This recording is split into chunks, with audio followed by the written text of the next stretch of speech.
Have you heard about the Big Bang Theory? Right? The whole universe was created with a bang. Right? And the universe is created. The creation happened. Now there is sustenance of the universe that is happening. And now our scientists are telling that eventually there's going to be dissolution also. Right? Our sun is going to die. When the sun is going to die, there's no earth, there's no life anymore. Everything is going to start imploding. Right? So Alison, you don't have to be so afraid about it. It is going to take few billion years, right? So she's quite afraid. She's already thinking about she's thinking about the implosion. Right? So that is going to take probably 1 trillion years more before it happens. So none of us have to be worried about that, but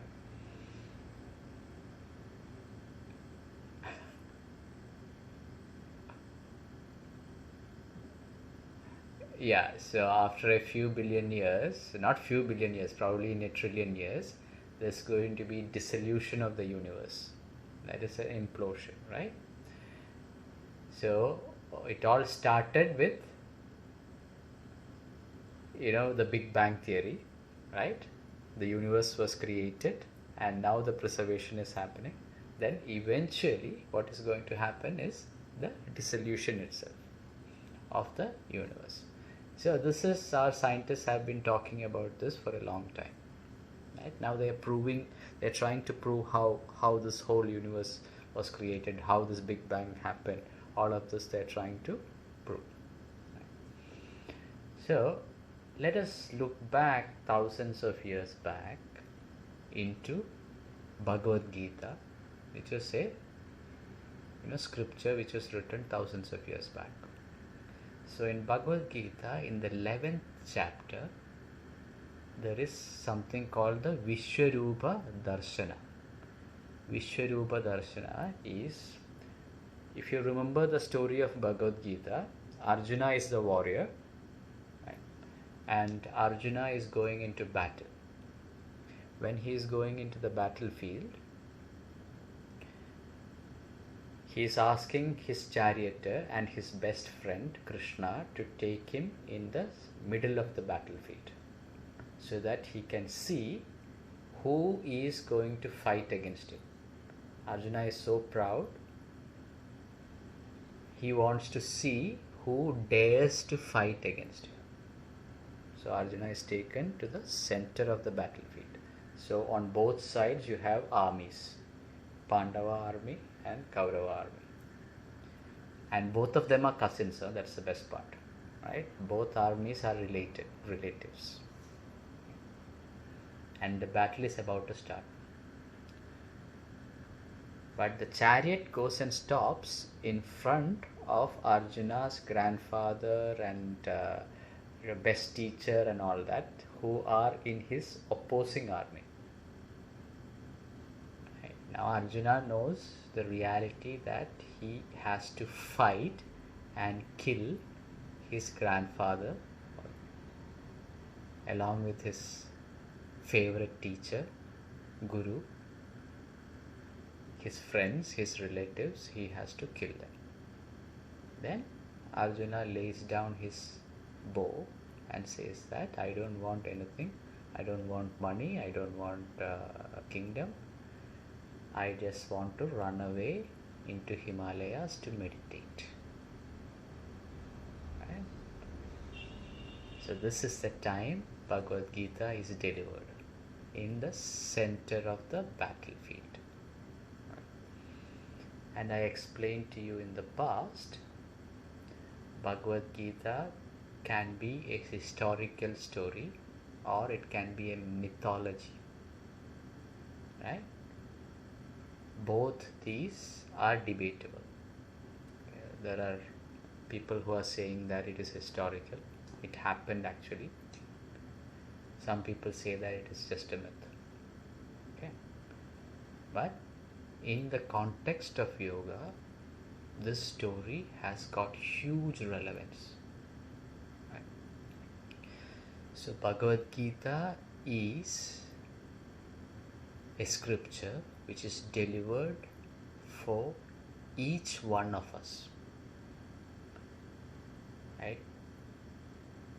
Each one of us are Arjuna. Each one of us are in a battlefield of life, where you are faced with multiple issues, ethical issues, and this is a battle which you are all in. And what Krishna explained to Arjuna, how to handle this particular battle, different ways of handling this battle. And every chapter of Bhagavad Gita is a yoga. At the end of the chapter, he explains that this is a yoga. 18 chapters of Bhagavad Gita is different styles of yoga. So today we are going to talk about the 11th chapter. 11th chapter is the Vishwaroopa. We will cover the other chapters later. So in the Vishwaroopa, what happens is that Krishna keeps telling Arjuna earlier used to think that okay, Krishna is just his friend. But by the 10th chapter, Krishna has explained to Arjuna a lot of things that Arjuna feels that okay, Krishna is something just more than his friend. There is some special divinity within Krishna. So Arjuna asks Krishna to show him his actual form. Right? His actual divine form. And then Krishna says that I haven't shown my divine form to anybody in this world. But since you are my friend and my devotee, I am going to show you my special form. And then Krishna, from the human form, he just becomes big. He becomes big. And then you can see someone with thousands of heads, thousands of hands. Each hand is having multiple weapons. And Arjuna is looking at this in terror. Right? And the next thing which Arjuna sees is even more terrifying. What he is seeing is that the entire warriors in the battlefield, right, most powerful warriors in the world at that time, they are just being engulfed into Krishna's mouth. So Krishna has got thousands of mouths. It is like a hurricane coming in, and something fiery hurricane coming in and taking all these warriors and taking them into Krishna's mouth. And all of these warriors are being eaten by Krishna. That is his best friends, his relatives, his brothers, everybody are going into Krishna's mouth. Right? It was one of the most terrifying experience for Arjuna. Then finally Arjuna says, no sir, please Lord, come back to your normal form. Then the Lord comes back to the normal form. Now this particular view of Krishna is what we call as Vishwaroopa. Universal. Rupa is form. Right? Entire universe as Krishna. That is his universal form. Now, this particular universal form has to do with the whole concept of black hole and dissolution of the universe which the scientists are talking about. So what Krishna explains to Arjuna is that I am the universe. What you are seeing, me eating all of these warriors, is all these warriors anyway are bound to die. Whether it is today, tomorrow, they are all going to come into me. They are all part of me. I create them and all of them come into me. Right? They are part of me. There is no difference between me and them. I create them, I eventually dissolve them into me. Right? This is a huge concept of universal consciousness. Right? So we all think that we are all separate things. So what Krishna explains to Arjuna is about space. Right? That is, you are you because Natasha is sitting there, Alison is sitting there. You are separated by space. When that space is no longer there, everything becomes one. Space, time, everything becomes, when space and time is taken off, everything becomes united. Right? And this is the concept which Krishna was explaining to Arjuna. He was telling Arjuna, you don't have to be worried. All these people are already dead. I have decided that they are going to die. You are only my instrument. You are going to fight the battle. You are only my instrument. All these warriors are going to die. Right? So he is explaining about the time itself. Time is a killer of everything. Right? If you look at your body, thousands of cells are being created every day in your body. Thousands of cells are being killed in your body every day. Right? Every day cells are being killed or dying, cells are being created. Are you aware of it? You have no idea. Cells is life. Cells have life. And it is you. Right? And you are not aware that, a part of you is dying, some part of you is being created. So creation, preservation, dissolution is happening within you. You are not aware of it. So we also explained about Om.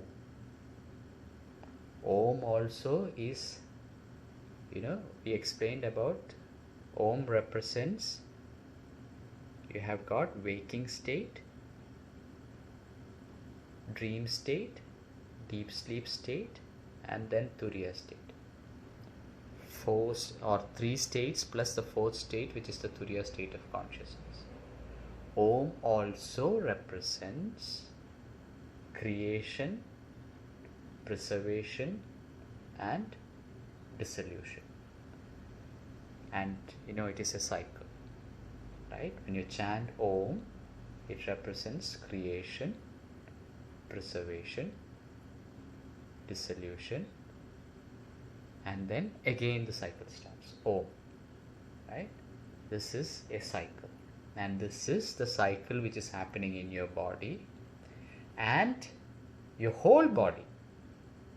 What we say in Bhagavad Gita and in all the yoga scriptures is that your soul never dies. Your body dies. Right? It is like a cycle. And the same cycle happens to the whole universe. The universe itself has the same cycle. Creation, preservation, dissolution, again creation. So starting from the cells in your body, you have creation of the cells, preservation of the cells, dissolution of the cells. Then you go into your body. Your body is created, right? You are preserving the body. Your body is going to die, right?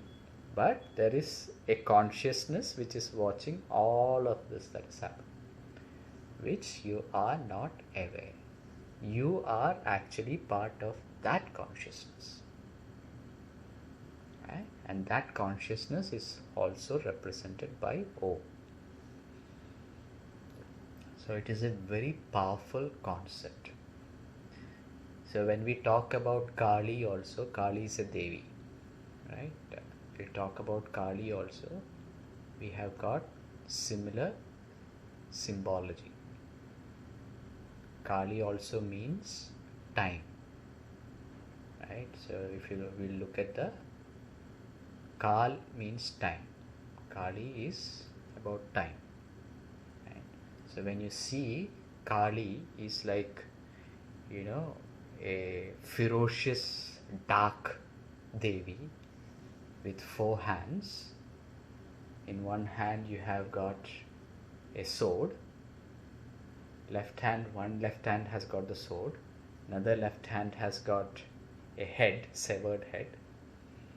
Other hands on the right side, one is in blessing, and I think the other one is a plate or something like that. Right, so the blood is oozing from the severed head, right? And her neck is adorned with skulls, and she is wearing a skirt which is severed hands. Severed hands, right? So you think that it is such a gory thing, right? And her tongue is sticking out and blood is oozing out of her tongue, right? Such a destructive force. But that is the reality. Kali is the time. Kali is a representation of the time itself, right? So we have to understand that as we sit and as we are discussing, time is killing you. Time is eating you now as we speak, right? We have only limited amount of time here, or our bodies have got limited amount of time here. So the concept of Kali we will explain in other classes, right? About the skulls and about the skirt and all these things we will explain. So all these stories in yoga philosophy and Hindu mythology is all related to yoga,